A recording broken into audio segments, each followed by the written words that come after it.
So guys हम बहुत important topic एक और देखने वाले हैं ओप्स कॉन्सेप्ट में, जो होता है कंस्ट्रक्टर।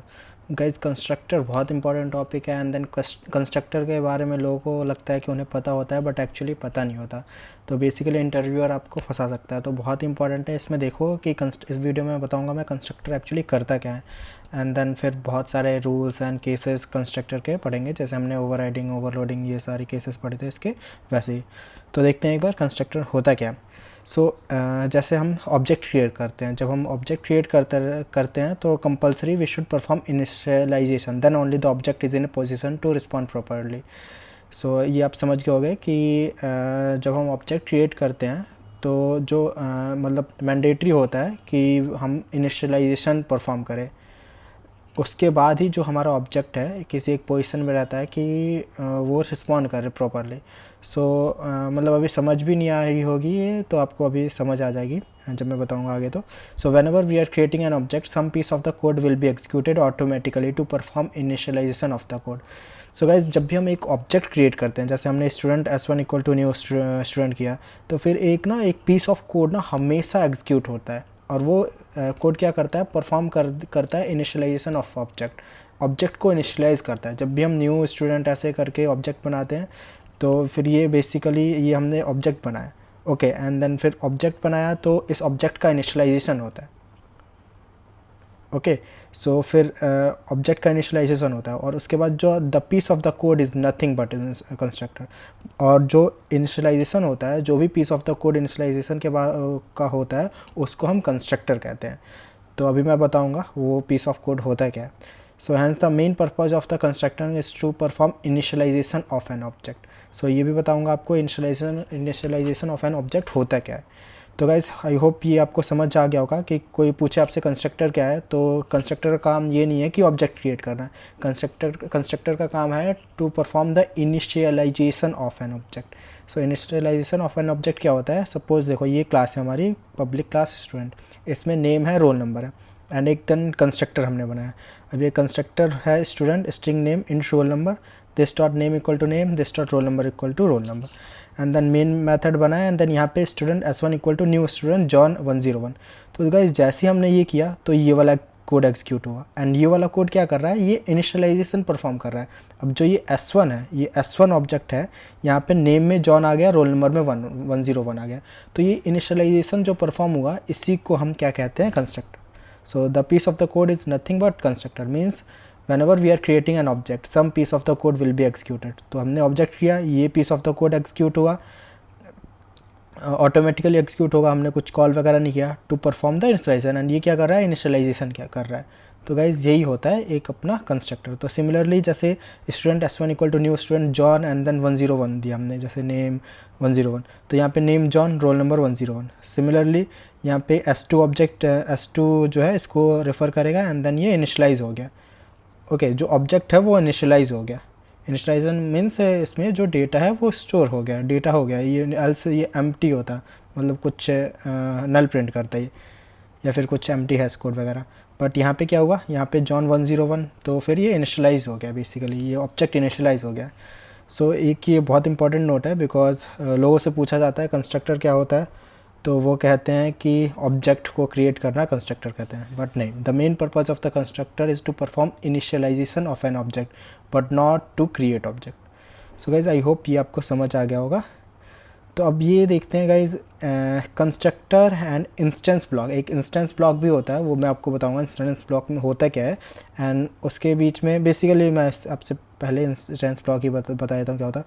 तो गाइज जैसे हमने ये किया ना, ये वाला पार्ट, इस वाले पार्ट को हम इंस्टेंस ब्लॉक कहते हैं। तो एक ब्लॉक ऑफ द कोड, आपने स्टैटिक ब्लॉक सुना होगा कि जैसे ये स्टैटिक लिख दिया, तो ये स्टैटिक ब्लॉक, बट अभी स्टैटिक ब्लॉक की आप इग्नोर करो, ये मान के चलो ये जो है ना एक ये ब्रेसेस, इसको हम इंस्टेंस ब्लॉक कहेंगे, इसको जो है इंस्टेंस ब्लॉक कहते हैं, इस वाले पार्ट को। तब ये इंस्टेंस ब्लॉक का यूज़ क्या होता है एंड ये कब एग्जीक्यूट होता है वो देखते हैं, एंड जो डिफरेंस है वो भी देखते हैं, कंस्ट्रक्टर और इंस्टेंस ब्लॉक में डिफरेंस क्या है। तो guys the main purpose of constructor is to perform initialization of an object, but other than initialization, if we want to perform any activity for every object creation, then we should go for instance block। तो guys आपको पता है, जैसे मैंने बताया कि अगर हाँ, जो हमारा कंस्ट्रक्टर का मेन ऑब्जेक्टिव होता है for initialization of the object, और उसके साथ साथ अगर सपोज़ करो हम जब ऑब्जेक्ट क्रिएट कर रहे हैं तो हमें कुछ एक्टिविटी परफॉर्म करनी है। सपोज़ मुझे जानना है कि मेरे कितने ऑब्जेक्ट क्रिएट हो रहे हैं। सपोज़ 50 ऑब्जेक्ट क्रिएट हुए, तो मुझे जानना है, जैसे एक ऑब्जेक्ट क्रिएट हुआ, दूसरा क्रिएट किया और वैसे ही 50 हो गए, तो मेरे को जानना है कि ऑब्जेक्ट क्रिएट हो कितने रहे उस स्पेसिफिक क्लास के लिए। ओके, तो फिर जैसे जैसे और ऑब्जेक्ट कितने क्रिएट हो रहे हैं, और सपोज़ करो हमें उस ऑब्जेक्ट की एंट्री है वो डेटाबेस में अपडेट करनी है, like updating one entry in the database for every object creation और incrementing count value for every object creation. तो ये सब जैसे काम करने के लिए तो हमारा इंस्टेंस ब्लॉक यूज़ में आ सकता है। वो कैसे यूज़ आएगा मैं आपको बताता हूँ।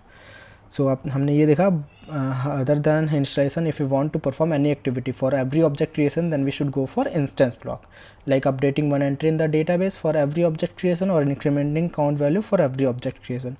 सो guys both constructor and instance block, ये इनहेरिटेंस ब्लॉक नहीं है, ये instance block, both constructor and instance block have their own different purposes and replacing one concept with another concept may not always work. Definitely ये मतलब ऐसे replace नहीं कर सकते हम इंस्टेंस ब्लॉक को कंस्ट्रक्टर से, कंस्ट्रक्टर को इंस्टेंस ब्लॉक का से। सो ये इसका अलग अलग पर्पज़ है। वो पर्पज़ क्या है मैं बताता हूँ आपको। जैसे आपने ये तो देख लिया कंस्ट्रक्टर का इनिशियलाइजेशन ऑफ ऑब्जेक्ट, बट यहाँ पे ये भी है कि both constructor and instance block will be executed for every object creation but instance block first followed by constructor. तो गाइज जब भी हम एक ऑब्जेक्ट क्रिएट करते हैं, जैसे यहाँ पे हमने student S1 equal to new student create किया, तो ये कंस्ट्रक्टर है, तो ये तो एग्जीक्यूट होगा, बट अगर इससे पहले कुछ, इससे बाद या पहले भी अगर हमारा कोई इंस्टेंस ब्लॉक है तो पहले इंस्टेंस ब्लॉक एग्जीक्यूट होगा, उसके बाद ये piece of constructor initialization of object perform होगा। तो एक बार देखते हैं ये जो कोड है, demo program to print number of object created for a class, मतलब इस क्लास के लिए कितने ऑब्जेक्ट क्रिएट हो रहे हैं वो हमें प्रिंट कराना है सपोज़ करो। तो इसके लिए ये मैं इंटेलिजेंट पे आ जाता हूँ। तो एक स्टैटिक वेरिएबल ले लिया काउंट, ओके, एंड देन ये इंस्टेंस ब्लॉक है। इंस्टेंस ब्लॉक में क्या किया मैंने, काउंट प्लस प्लस कर दिया। अब ये गाइस देखो तीन कंस्ट्रक्टर है बेसिकली, एक टेस्ट है जो एम्प्टी है, कुछ नहीं ले रहा, फिर ये इंटीजर ले रहा है, ये डबल ले रहा है वैल्यू। तो पहला हमने ऑब्जेक्ट क्रिएट किया test T1 equal to new test, मतलब कुछ पास नहीं किया, तो डेफिनेटली ये यहाँ पे इनिशियलाइजेशन परफॉर्म होगा, बट यहाँ पे कुछ ऐसा है नहीं। Similarly test T2 equal to new test, तो गाइस देखो जैसे test T1 equal to new test किया तो ये पहले कॉल यहाँ पे नहीं जाएगी, पहले कॉल जाएगी यहाँ पे, और यहाँ पे क्या होगा, ये काउंट जो है 0 है वो काउंट प्लस प्लस ये 1 हो जाएगा। एंड देन इसके बाद टेस्ट T2 किया तो उसके बाद क्या होगा, कॉल यहाँ पे नहीं जाएगी, ये आई पास किया, कॉल यहाँ पे नहीं जाएगी, कॉल पहले यहाँ पे जाएगी एंड देन फिर यहाँ पे जाएगी कॉल इस वाले पे। सिमिलरली जैसे हमने ये किया तो फर्स्ट कॉल यहाँ पे गई, मतलब इंस्टेंस ब्लॉक कॉल हुआ पहले, उसके बाद ये कॉल होगा। एंड देन फिर उसके बाद गाइस हमने क्या किया, the number of objects created plus count, ये हमने जो है मतलब ये डाल दिया। तो अभी रन करते हैं इसको, तो देखो the number of object created equal to 3। I hope आपको ये समझ आ गया होगा। बट अगर सपोज़ करो अगर हम ये नो आर्स कंस्ट्रक्टर, ये मैं चाहता हूँ कि ये प्रिंट करवाता हूँ, फिर आपको थोड़ा और एंटायर कंस्ट्रक्टर और अंडरस्टैंडिंग मिलेगी, आपको पता चलेगा। तो गाइस देखो मैंने क्या बोला कि जैसे हमने ये किया तो ये पहले कॉल नहीं होगा, पहले ये कॉल होगा, ठीक है, पहले ये कॉल होगा एंड देन सपोज़ करो यहाँ पे मैं प्रिंट करवाता हूँ काउंट या फिर कुछ इंस्टेंस ब्लॉक यहाँ पे मैंने प्रिंट करवा दिया सपोज़ करो। तो अब देखो अब आउटपुट क्या आएगा, पहले आउटपुट आएगा इंस्टेंस ब्लॉक प्रिंट होगा, उसके बाद नो आर कंस्ट्रक्टर प्रिंट होगा, फिर जब ये ऑब्जेक्ट कॉल होगा तो फिर इंस्टेंस ब्लॉक प्रिंट होगा एंड देन फिर इंटायर कंस्ट्रक्टर, एंड सिमिलरली ये कॉल होगा तो पहले इंस्टेंस ब्लॉक एंड देन फिर डबल आर कंस्ट्रक्टर प्रिंट होगा। तो एक बार रन करते हैं इसको, देखो इंस्टेंस ब्लॉक प्रिंट हुआ फिर नो आर कंस्ट्रक्टर, जैसे इसके लिए पहले इंस्टेंस ब्लॉक कॉल हुआ, ओके, एंड देन फिर नो आर कंस्ट्रक्टर कॉल हुआ। Similarly test T2 equal to new test किया तो पहले इंस्टेंस ब्लॉक फिर इंटार, सिमिलरली इसके लिए भी पहले इंस्टेंस ब्लॉक फिर डबल आर एंड देन फिर काउंट प्रिंट हो गया 3। एंड इंस्टेंस ब्लॉक में हम काउंट प्लस प्लस कर रहे हैं, इसको इंक्रीमेंट कर रहे हैं एंड देन ये प्रिंट करवाया। तो ये आपका प्रूफ है कि जब भी हम ऑब्जेक्ट क्रिएट करते हैं तो पहले क्या कॉल होता है, पहले इंस्टेंस ब्लॉक कॉल होता है एंड उसके बाद जो है वो स्पेसिफिक कंस्ट्रक्टर उस ऑब्जेक्ट के regarding to perform the initialization वो कॉल होता है। तो आई होप ये भी आपको समझ आ गया होगा। ये कोड है, या फिर आप यहाँ से नोट कर लो या फिर यहाँ से जहाँ से भी आपको नोट करना आप कर सकते हो।